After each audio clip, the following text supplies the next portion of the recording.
Last year, MI5 believed it had uncovered a Russian spy at the very heart of British democracy, inside the House of Commons. If MI5 did not take this sort of thing seriously, we'd want our money back, and we'd be entitled to get our money back.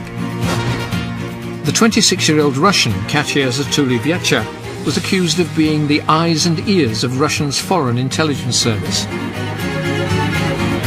Were you a honey trap spy? No. I'm sorry to disappoint you. In her only interview, she talks about being an innocent victim, targeted by MI5. But spies, Russian spies, are very skillful. I've never met any, I don't know. And the MP who was her lover has hit back furiously at the security service. She felt like she was a hunted animal, and I can understand that. The court has upheld Katya's case and she will not be deported. But the question that will now be asked is, why was this case brought in the first place, and how, on the face of it, did MI5 get it so wrong?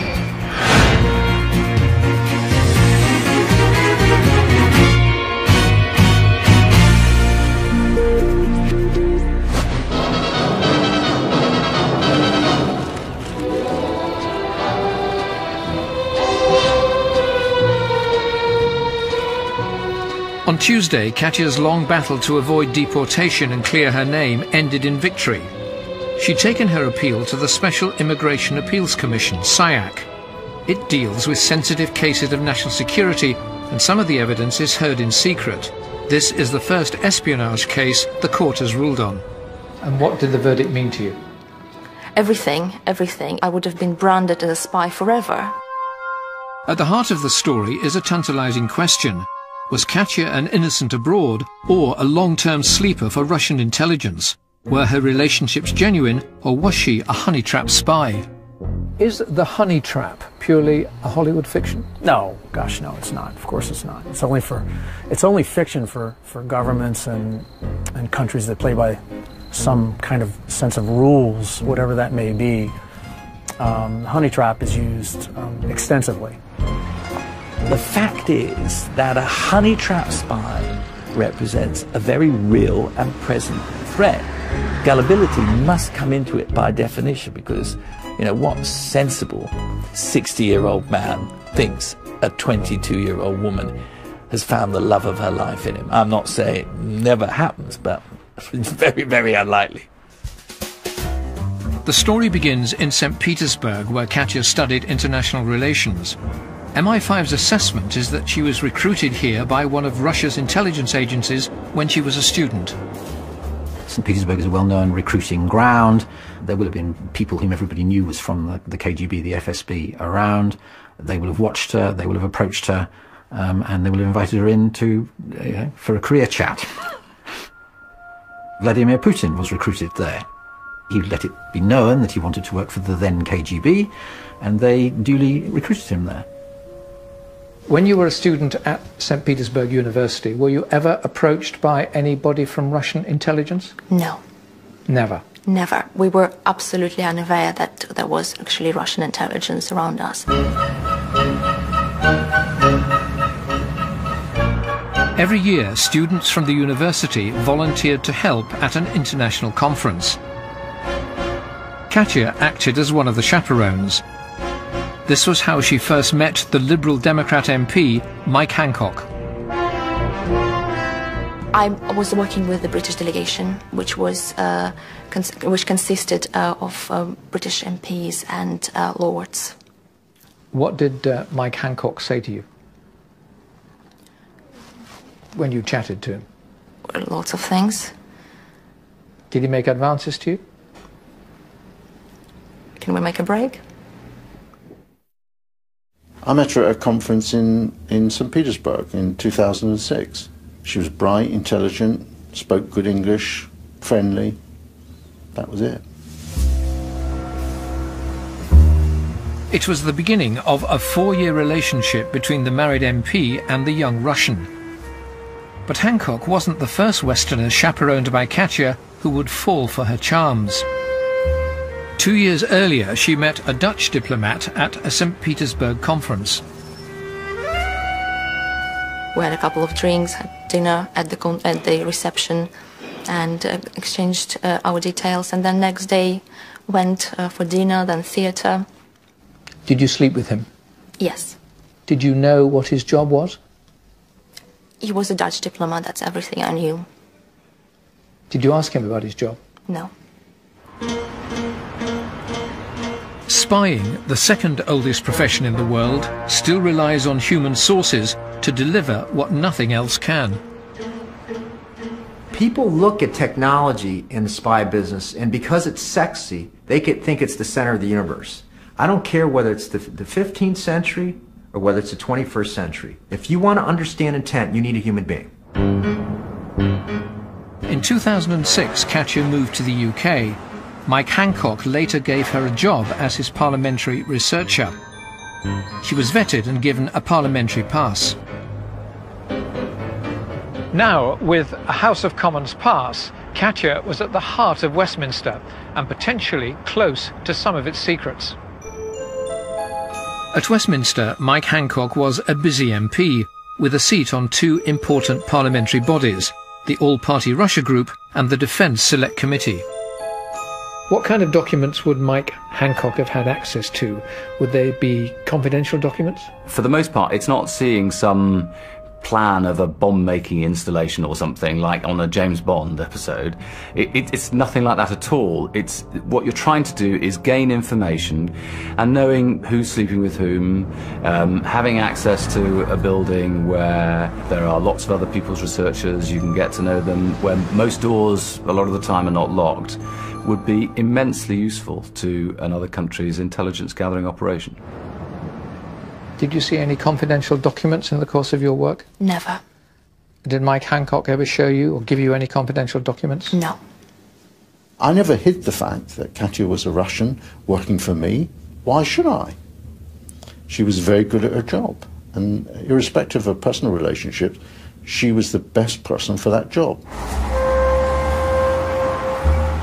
As well as being Mike Hancock's assistant, Katya was his live-in lover and shared his London flat. She'd been keeping a very personal diary, referring to Hancock as her darling teddy bear. She wrote, "There is no one more tender and sincere than you." Did you love him? I think we have a judgment on that, and it clearly states that we had a genuine relationship, so I don't think I have to try to respond to that. It's been scrutinized well enough. Mike Hancock's constituency is in Portsmouth, home to most of Britain's warships and headquarters of Britain's fleet. So the MP for Portsmouth South is in a position to know a lot. MI5, the security service, has an obvious interest in Russians working at the House of Commons. Checks are routine, as the potential for a Russian sleeper spy is always there. MI5 called Katya to set up a meeting. A man called me. I picked up the phone, my office phone, and he said that he was from Ministry of Defence and he would like to meet me. Did you meet him?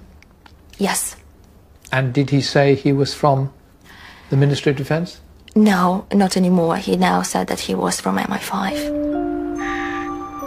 Her visitor wanted to know if she'd had any contact with people at the Russian embassy. Together with him, we went through all my business cards, and then he found the card of Boris. The business card that interested MI5 most belonged to a man working at the Russian embassy in Kensington. MI5 were concerned about this individual as they suspected he was one of the many spies working undercover at the embassy. He was referred to in court as Boris. My understanding is that she was picked up by MI5 not because there was any smoking gun evidence against her, not because she was found carrying documents, secret documents out of Parliament, or, you know, had a memory stick about her person, but because she was making contact with a Russian intelligence officer in the Russian embassy in Kensington, in whom MI5 were already taking an interest. Katya had originally met Boris from the embassy at a conference in London. he subsequently struck up a conversation with her at a nearby underground station. Do you think he was targeting you? I am questioning it now. I think maybe. Katya says that she told Mike Hancock about her encounter with Boris, and he told her not to have anything to do with him. There are lots of Russians in London, some of them desirable and some of them very undesirable. And she had to make her own judgments on lots of people, but this was a specific operative working inside the Russian community in the embassy. And I felt that would be completely inappropriate for her to meet them. Although the Cold War ended over 20 years ago, relations between Russia and the UK are still characterised by mutual suspicion. MI5 says that the number of Russian intelligence officers in London is up to Cold War levels. The most dramatic recent evidence of Russian activity in London was the murder by poisoning of Alexander Litvinenko.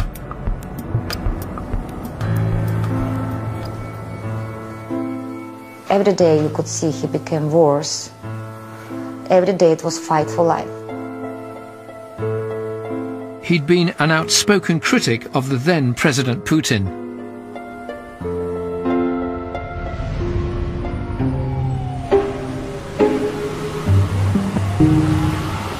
In Moscow, the former Russian intelligence officer suspected of the killing, Andrei Lugovoy, is now a Putin-supporting politician, elected to Russia's parliament. Я официально продолжаю оставаться в розыске, не только для Скотланд-Ярда, но как бы для британской правоохранительной системы. Я нахожусь в розыске Интерпола, Wanted, соответственно. Но каких-то таких действий для того, чтобы узнать что-то дополнительное по этому делу, к сожалению, они не предпринимали. Following Litvinenko's killing, he believes that Katya is simply a pawn in the wider game between British and Russian intelligence. Мне кажется, происходит некая такая, не знаю, может быть, демонстрация для других, как бы, будущих задержанных сотрудников спецслужб, что вот можно как бы без суда человека в течение 10 месяцев держать в подвешенном состоянии и не высылать ее, и не оставлять, ограничивать ее отношения, ее взаимоотношения, ее общение с близкими, я так понимаю, видимо, и с родственниками, с друзьями. The idea that at the end of the day, the Russia we're living with is in many ways not that different from the old Soviet Union, and all the problems we had with that old Soviet Union is very, very chilling. And frankly, if MI5 did not take this sort of thing seriously, we'd want our money back, and we'd be entitled to get our money back. In 2010, Mike Hancock ended his relationship with Katya, and Katya moved out of his flat. She then met her next lover, a high-ranking German NATO official whom she met at another London conference. He was in his 50s. Did you know what he did? Yes. Did you talk about his work with NATO? No. Did you sleep with him? Yes. Were you a honey trap spy? No. I'm sorry to disappoint you. It would have been a much more interesting story if I was.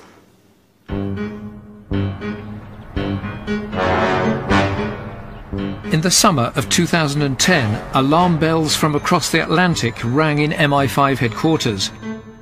The FBI had uncovered a sleeper cell of 10 Russians who'd been living all-American lives, unsuspected, in the United States. The most prominent Russian recruit to the cell was Anna Chapman, who'd once been married to a British citizen.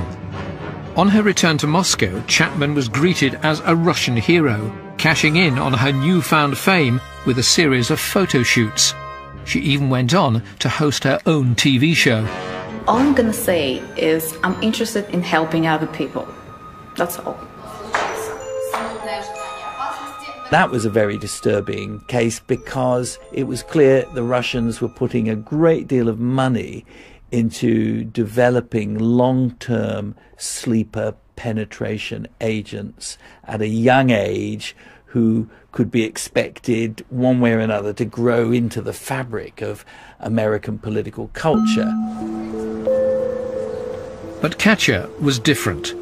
She was living quite openly under her own name and was known to the intelligence services. She says that she cooperated with them fully. In August 2010, Katja was returning home from a holiday in Croatia with a group of female friends. It was her birthday, and they'd been away to celebrate. It was midnight. They were waiting for me there to arrive. They knew that I would arrive. Katja was taken away and interviewed by two MI5 officers. They showed me a picture of my then boyfriend, which made me laugh because I couldn't understand why they would be interested in my relationships. Katja's boyfriend at the time was the senior German official who worked for NATO. What was the tone of the interviews? It started neutral, but very quickly it went into aggressive. You're sitting in the middle of the night, you don't know exactly where you were brought by the car, and there were people screaming at you, you have no idea what's going on. How were you feeling? I can't even describe, petrified. Katja says that the screaming was done by a man, whereas in subsequent interviews conducted in a series of upmarket London hotels, a woman adopted a very different approach. She tried to be friendly, talking about herself a lot, her son, for example, the books she read. Did you realise what she was trying to do, the way she was operating? Yes, but I didn't mind that. I'd rather have that than somebody screaming at me that I'm a liar. MI5's interviews with Katja continued over a period of months towards the end of 2010. The scariest part of this interrogation was that I've seen that these people were unprofessional and paranoid. Everything they've seen in Russian people was a spy. If you're Russian in this country, you're a spy. They could not understand how a Russian in London can speak English language. That was one of the questions they were querying. They believe that if you're Russian, the only way you can learn English language is in some kind of spy school. Katja's former lover was also invited to meetings with MI5. I invited them to come to my office in the Commons. They didn't want to do that. I said, well, I'll come to Thames House and meet you at your headquarters. They didn't want to do that. They said, oh, we'd rather meet you in a hotel. So they had this rather bizarre arrangement where I go to a hotel, I find them in a room, and then I go into the room and they lock the door. I didn't like some of the questions they asked because they were of a personal nature, but I had nothing to hide, so I answered them all truthfully. What I found strange was each time I tried to probe, what is this about? What is the allegation? They wouldn't say. They didn't say, and I think it was because they didn't know what to say. And I think that was rather pathetic. Katja discovered that she would be invited to meet at one hotel and then be asked to go to another, slightly less grand. The Savoy became the Strand Palace. Although Katja wasn't to know it, this was to be her final interview with the security service. It appears that by this stage, MI5's investigation was almost complete. I had a knock on my door, 7 in the morning. I opened my door. There were 5 people standing outside my door with a light in my face. They came in, they asked for my passport. They didn't even look at it. They put it in their pocket and said that I have to dress and pack up and we're leaving, and I will be leaving this country shortly. At the beginning of December last year, Katja was served with deportation papers on the grounds that her presence in the United Kingdom was considered a threat to national security. A Russian woman working for a senior Liberal Democrat MP is arrested on suspicion of espionage. MI5 raised concerns about the 25-year-old graduate. She now faces deportation. Katja was determined to fight her case and decided to appeal. She had to do so through the Special Immigration Appeals Commission. On the face of things, MI5's case looked strong. MI5 thought you were a spy. They didn't make it up. I can't imagine anybody would believe, based on their case, that I was a spy. I think they probably believed it given the knowledge of how the Russian intelligence services work. And you seem to be the perfect case, the perfect profile, given your relationship with a series of powerful political and security and diplomatic figures, including an MP. I don't know what they know about the Russian intelligence. I don't know much about Russian intelligence. I've learned quite a lot during this process, but still my knowledge is very limited. Nick Fielding was chosen as an expert witness by Katya's legal team. Isn't it perhaps a little more than coincidence that amongst her lovers were a Dutch diplomat, a NATO official, and a British Member of Parliament? That is not the extent of her relationships, according to the evidence presented to court, and there were other people who were not involved in these kind of areas of work and who had very, very mundane occupations and don't fit that pattern at all. But you still had sexual relationships with a Dutch diplomat, a NATO official, and a British MP. That's absolutely true.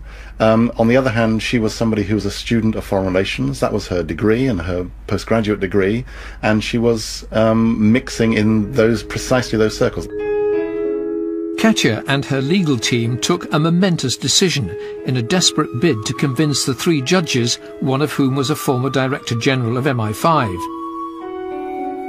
This involved revealing the contents of her highly personal diaries. When you decided to appeal against your deportation, did you realise that it would entail revealing much of the intimate details of your private life in public? Yes. And you were prepared to do that? I had to wait the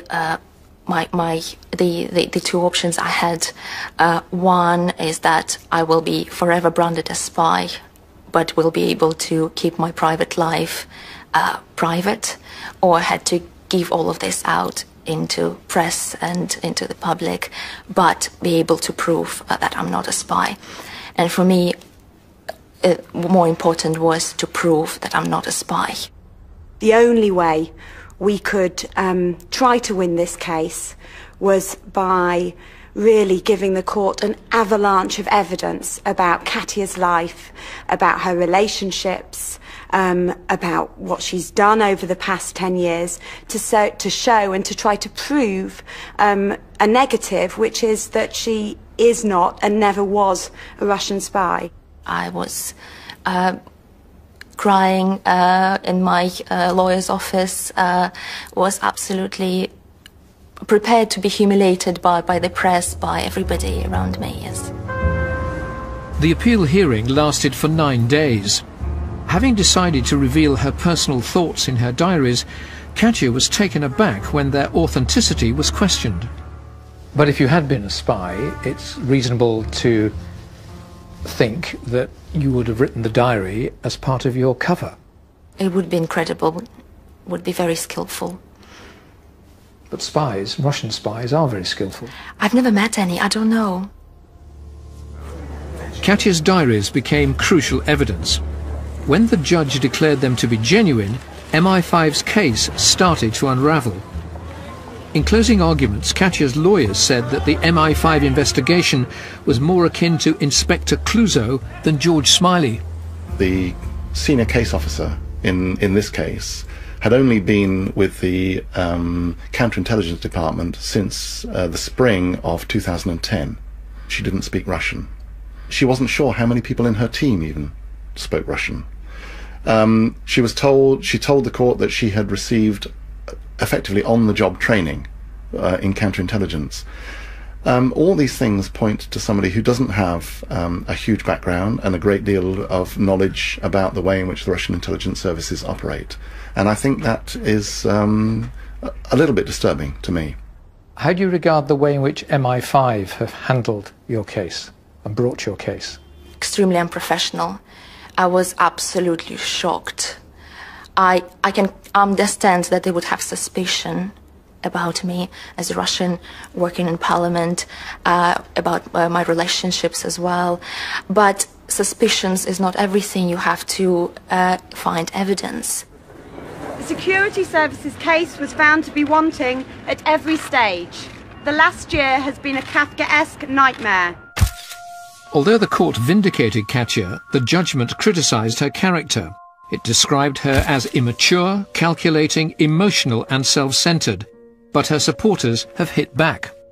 I'm absolutely delighted but disgusted about the time it's taken and the way the security services have acted, as well as the way in which senior politicians within the Home Office has acted on this issue. They had a pig-headed adherence to their belief, and reasonable suspicion isn't enough. And once that reasonable suspicion is met with evidence which suggests very strongly that she is not and never was a Russian spy, they should have reconsidered their case. The more that MI5 is demoralised, the more it's laughed at, the more it's seen as unnecessary in today's world, the greater the chance for those who would do us harm or simply want to know sensitive things about us to get their way.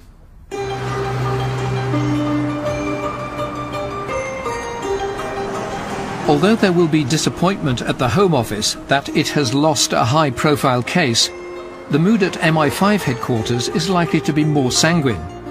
They feared that Katya was a long-term Russian spy, and though they couldn't prove it, she has now been burned and rendered inoperative. To MI5, despite the inevitable embarrassment, it's job done. It was an extremely unfair process. I think if I can describe it in war terms, it would be me on a horse with a sword against tanks and aircrafts. So not for a second, actually, I thought that there was a possibility that I could win. Spying is a world of assessments and suspicions. The court accepted it could have been hoodwinked by a supremely competent spy, but thought it unlikely. Katya has given her answer. And on Panorama next Monday, secret shopping. Do supermarket price wars really save you money? It's not best value. We investigate whether so-called deals really cost you more.